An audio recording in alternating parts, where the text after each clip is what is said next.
The King, the Chief, and the Treasure, a tale of justice and fairness. A king set out to conquer the world and passed through an African village that was far from the turmoil of the world and very peaceful. The inhabitants had never heard of war and were unfamiliar with the concept of conquerors and the conquered. The villagers treated the king like a guest and brought him to their chief's hut. The chief warmly welcomed him and offered him fruits. After a while, two tribal parties entered as plaintiff and defendant. The chief's hut also served as a courtroom. The plaintiff said, "I bought a piece of land from this man. While plowing the land, I found a treasure. I wanted to give this treasure to this man, but he wouldn't take it.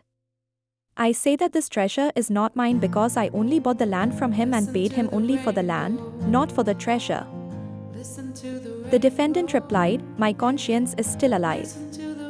How can I take this treasure from him? I sold him the land, and whatever is found in it now is his fate and belongs to him. I have no connection with this land and whatever is in it anymore." The chief, after some thought, asked the plaintiff, "Do you have a son?" "Yes, I do." Then he asked the defendant, "And do you have a daughter?"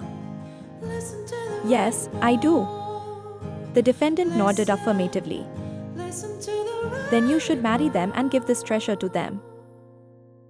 This decision surprised the king. He became thoughtful.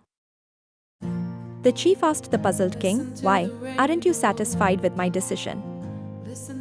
"It's not that," the king replied. "But your decision is certainly surprising to us." The chief asked, "If this case was presented before you, what would you decide?" The king said, "Firstly, if this case was in our country, the buyer and seller of the land would argue like this. The seller would say, 'I sold him the land and received the price for the land. Now that the treasure has been found, I did not receive its price, so it belongs to me.' While the buyer would say, 'I bought the land from him, so now whatever is found in it is my property and my luck.'" The chief asked the king, "Then what would you decide?"